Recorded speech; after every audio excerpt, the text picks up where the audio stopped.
Hi, I'm Simone from Our Year in Bali, your Bali relocation agents. We help families from all around the world make Bali their home. And the number one question is schooling. And that's why I'm here today with the Director of Admissions at the Green School Mads. Thanks so much for joining me. Yeah, you're welcome, Simone. I'm so excited to have this conversation because I love supporting so many families. They're here right now that I help enjoy the school for many years. And there are a lot of questions that we all want to know. So we'd love to ask them all with you today, if that's okay. Of course. Fantastic. So starting as Bali as a whole, how do you as a parent with two children describe Bali and the education it can bring to a child here? Of course, first of all, Bali is a very different experience, which is part of the whole journey that families take here. With Green School, we have around 80% of our families relocating to Bali because of the school. So we have a vast experience in trying to navigate the whole transition, but also the environment, as you say. I mean, we are in a tropical island of the gods. Yes. So there are many things here in Bali that most people need to get adjusted to in terms of everything from temperature to where you live, transport, food, everything. But I would say there's a really strong expat community in Bali in general, and very good educational offerings on the international school scene. Yeah, absolutely. So we're standing here in the world famous Green School. It has put Bali on the map. So how would you describe this area? Because when you attend the Green School, you don't necessarily have to live in the beautiful jungle. You can live at the beach as well. So could you describe, first of all, where we are right now, and then where you see these families relocating to Bali? Where do they live?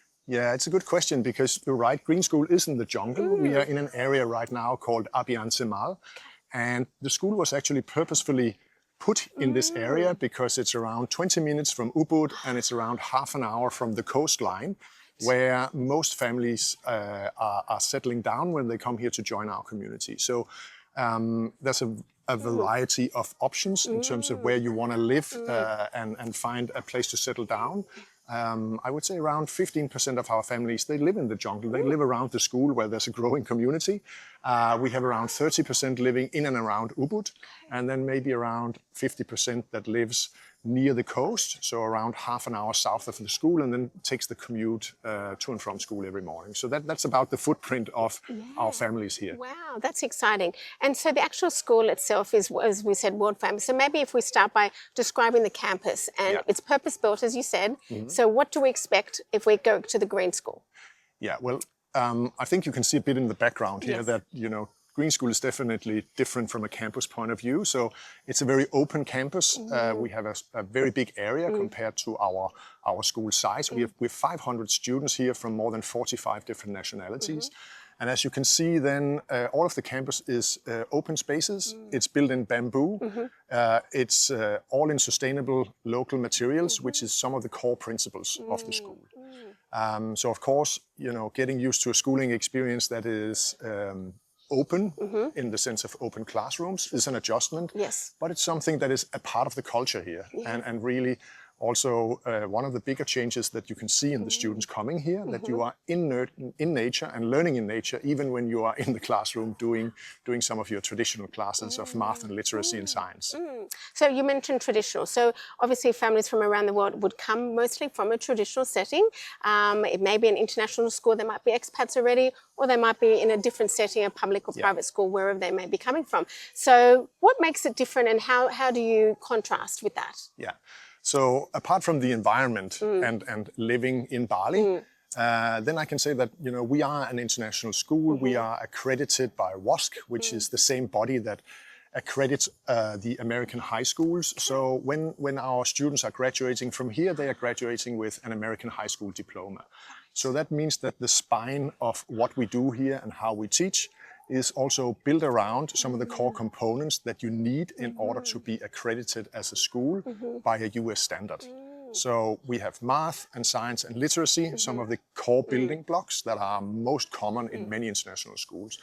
And then, of course, on top of that, we have a big variety of different options within humanities, within arts, within physical well-being. We also have our world-famous Jalan-Jalan program, which is our electives, where we have more than 25 options to choose from, everything from coral restoration to surfing to horseback riding to helping orphanages in Bali. So these are really some of the social projects we're also engaging in across the school. Wow. And so you mentioned obviously so many nationalities, and I'd love to know more about the school community then. Yeah. So if you could describe the school community both within the school and outside, that would be fabulous. Yeah. So I would say one of the core assets and one of the main reasons why people are relocating and finding Green School interesting is that we are a very special community. We are very open, very inclusive. We really have families from 5 different continents here with a wide variety of backgrounds. We have many creative people, entrepreneurs, people that come from all kinds of different backgrounds are here, but with one thing in common, which is that they believe that, you know, the traditional way of going about learning is not sufficient anymore. Students need real life experience. They need to learn how to combine different parts of their knowledge and not just solve it in a classroom, but also outside the classroom doing practical projects. So that's how we try to build strong students with resilient mindset, which is some of the core assets of what we try to build here. And so I know the community is extremely strong. So from a parent point of view, making friendships, collaborating, feeling settled, you guys do a beautiful way of making people feel at home. Can you describe a little bit more as what maybe a parent life looks like here? Yeah, so we have a whole parent community which also has a physical space here on campus. So we are also open in the sense that parents come to campus and can stay at campus during the day if they like, in our co-working space for parents. And that space is really a physical location, a building here on campus where parents are meeting up.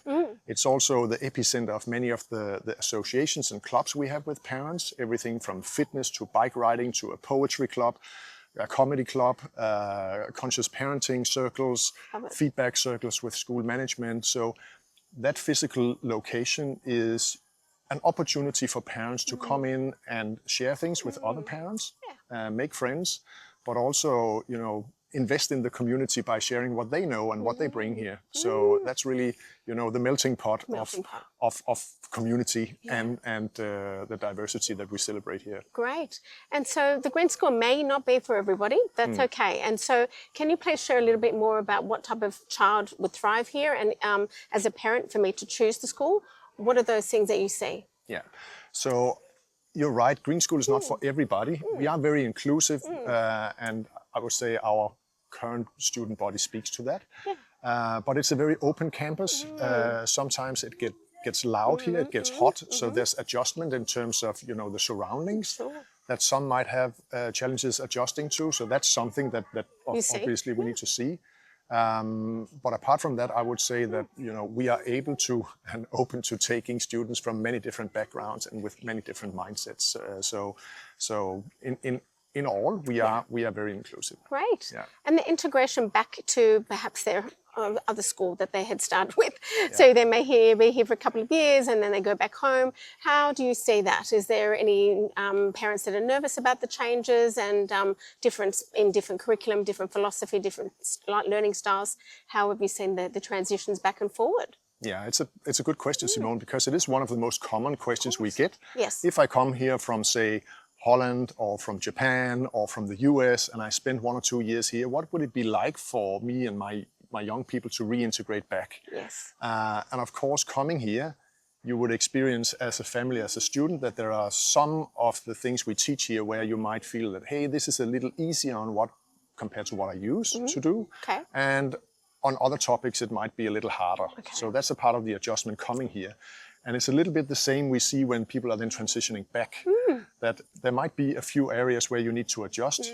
But then what we also see and hear from all of the families that are leaving Green School and reintegrating is that the skills that the students have acquired here, also some of the human skills of resilience, adaptation, working in groups, working with practical projects is some of the things that will also help them reintegrate into their program when they come back. Yes. So we actually see surprisingly few challenges of reintegration coming back. That's great to hear. Thank you for sharing. And so you said maybe 1 or 2 years. So the typical child that comes here and thrives and has an amazing experience, I think it's a gift the family can give to their child. So is it 1 year, 2 years? What do you normally see? Some people stay for forever. Yeah, basically we get everything that you just mentioned, Simone. So we have families coming here that know when they're coming that, well, we're going to be here for a year. We've taken a year out. I'm going to transition back to my workplace in France afterwards, which is absolutely fine. And then families sometimes get, the hang of the Green School vibe, and then they keep hanging around. We also have many families that are coming open-ended in the sense that they say, hey, I'm going to give it a year or two and then see how the family settles in. The average length of stay with us is a bit more than 3 years. So we have families staying, as you mentioned, 1 year, and then some are staying for 10 plus years. So we have everything. That's fantastic. And I do like to understand from an enrollment point of view. So you have got a minimum 1 year enrollment. Is that correct? Could you share a little bit more about that? Yes, that is correct. So, and that simply has to do with the community and the onboarding and giving that experience that we've talked about today, that we want to make sure that this becomes a learning experience that also has a chance to get rooted with the student and with the family. So we have a minimum enrollment of 1 year. Yes. Are there other like short-term options or trials or camps or anything that a child can need to learn about? Yeah, well, we have our sister company Green Camp here on site. They're doing family camps. So if a family is interested in getting a Green School experience, short term for 3 or 5 days, that's an option. And a way maybe to see if Green School is something for you before you decide to sign up for the school program. And so when you say decide, so if what sort of those sort of resources you have, or how can I learn if Green School is right for my child? How would I learn, especially from overseas? Yeah. So, of course, we have all the digital resources that are available in terms of website. We have a prospectus presenting the school. But what we really like is to have a personal experience in the onboarding journey and as a part of the application process. So usually we would, after getting an inquiry, we would set up an individual family call to understand the circumstances, the needs of the family, of course, take private questions in terms of some of the things you mentioned today. What are the challenges of moving to Bali, especially in the year groups that my children would be in? What does it look like? What does it feel like? What's the day in a life for a grade 3, for instance? So taking those conversations up very early is important for us. And then we'll guide people through the admissions process, which is typically 3 to 4 weeks in terms of starting a conversation and then putting in an application and then getting a response from us. Great. And can you apply all year round? And do you have just key enrollment times? How does that work? Yeah. Well, you can apply at any time and then get a response from us in terms of the enrollment process. What we tend to advise is that students start at the beginning of the school year, timing-wise, if that's possible. So that's August for us. We also have a cohort starting in January, so that's mid-year. But we also take students in during the year and take family circumstances into consideration. Sometimes there's relocation plans, there's a job involved, and then onboarding students during the year is also an option. So that's great. That's up to the individual conversation. Oh, good. And the actual application process and the interview and so forth, is that competitive? How does that work? Yeah, well, it's competitive in the sense that, of course, we want to know everything about your family and your students. And in terms of placement with us at Green School, we do advise that, the sooner you have a dream or an ambition to come, then let us know and we can talk to you about the situation in terms of spaces in our school. We typically have, a 4 to 6 months window in the sense that if you want to be sure that you are competitive in the process, then do reach out 4 to 6 months in advance at least. That's good to know. we have families that reach out many years in advance, and sometimes we also take last-minute applications if we have space. That's really helpful. And so what other key requirements, such as a student visa? I'd love to know, parents are a little bit confused sometimes about what's the right visa. So if I enroll at the Green School, is it true I need my child to be on a student KITAS, a student visa? Yeah. Yes, that is true. That's mandatory in our school. But we have a legal service with the school that works with all the parents here. So when you apply to the school, you would also automatically be applying for a student visa. So your child being enrolled at Green School means that you have a student visa. Fantastic. Which also means that there are different visa options opening for parents. So actually it's a win-win in terms of, you know, finding out the entirety of the visa situation for the family. Oh, that's fabulous. And so finally, anything else that you'd like to explain, like what type of child thrives at this, and when at the Green School, when they do leave, what are they leaving with them? How exciting. Tell us a little bit more. Yeah, of course. So I would say that, you know, children who thrive at Green School are really children who are curious or want to be exploring different learning options. We have children from many different nationalities and backgrounds, so I can't say that one specific type of student is thriving more than others. I mean, what we try to spark here is curiosity. It's self-leadership. It's the ability to go into groups and also do project-based learning and combine the different skills and knowledges you have as a student. And that is something that often sparks interest and enthusiasm with young learners. So in general, we feel that our students are thriving well and you know, takes the opportunity to become self-directed and learn and explore their passions when they are enrolled with us. Very exciting. Is there anything else that I haven't asked as a parent from an admissions point of view? Any other inquiries? Any things that maybe misconceptions that there might be out there?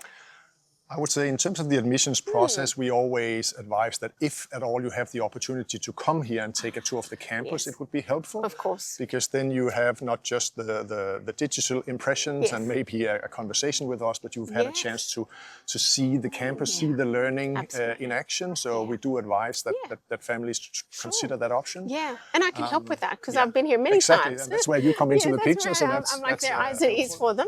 That's right. And then I would say, if I should mention just one misconception about Green School is that, you know, students here are in the jungle. It's a different type of learning. So is the academic rigor in order? Of course. And what do they do when they graduate? Yes.